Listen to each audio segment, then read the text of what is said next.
I'm standing here in one of the vaults of Samuel Montague and Company in the city of London.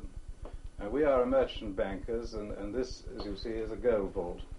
Our business, though, of course, is only in a small degree gold as such. We are bullion merchants. We deal in all precious metals. We in fact, do the business of a merchant bank. We advise people on their investments. We advise pension funds. We run publicly quoted investment trusts. And we finance trade, imports and exports. And we advise companies on their financial structure, and this includes merging with other companies, business overseas, and, of course, the much talked about takeover bids. But here I am, I'm in a gold vault now, and we do have this predominant position in the City of London as dealers in precious metals. Gold is the principal one of these. It was the standard of value, and historically it still is the backing to the world's international currencies. Gold is dealt in various different forms. It's produced in the main in South Africa. Russia's a very big producer. There's a certain amount produced in Australia, Canada, and the United States.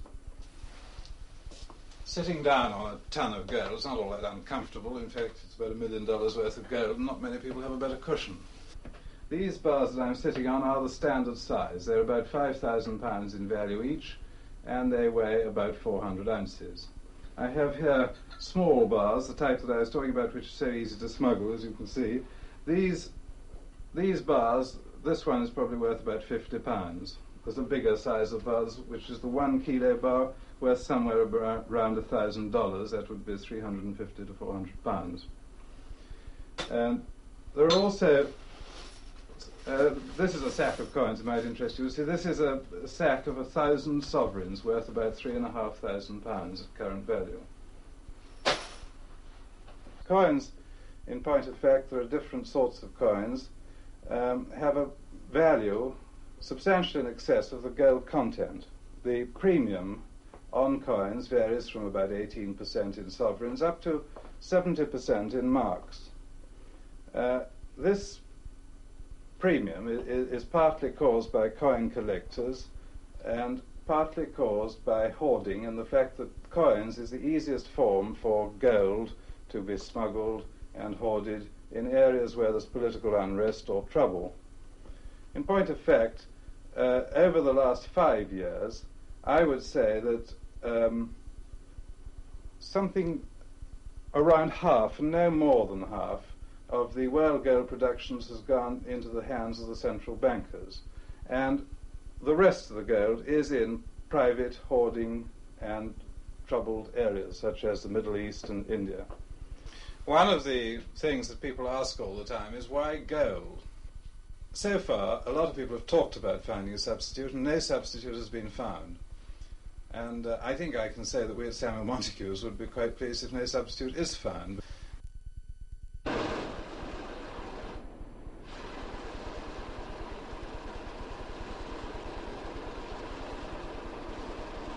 name is Ben Alcox, and I am the section supervisor of the gold refineries of Johnson Matthey, which are the biggest refineries in the country.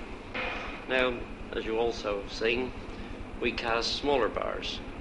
The 3 3/4 ounce bar value £45–50. Now, these bars and the kilo bar, they find a large ready sale abroad. We sell to customers all over the continent in competition with other firms in Western Europe. Large number of our bars go to Switzerland.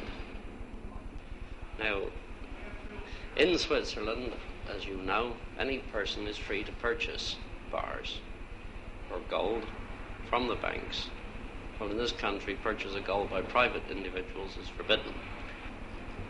It is easy to imagine what happens to gold when it falls into the hands of people who wish to make a quick profit. Smuggling is the obvious one.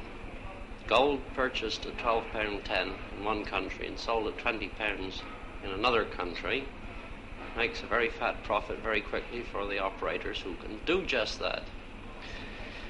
We have the case in the press some little time back of the steward of a famous airline who was apprehended while transporting small gold bars in a specially prepared waistcoat.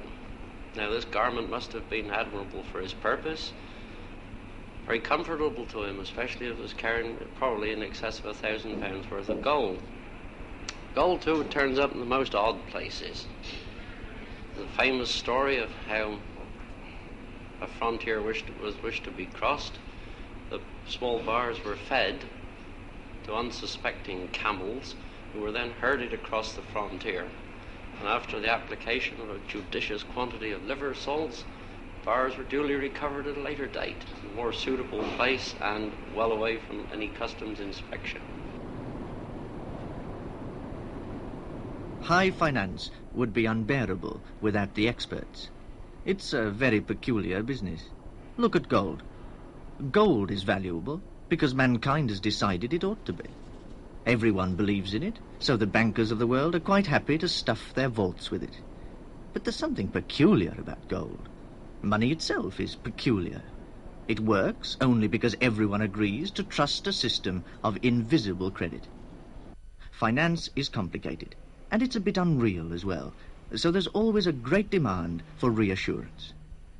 Financial experts are indispensable in such an uncertain world, and this program is about a few of them, from an economist and a specialist in takeovers to financial journalists and a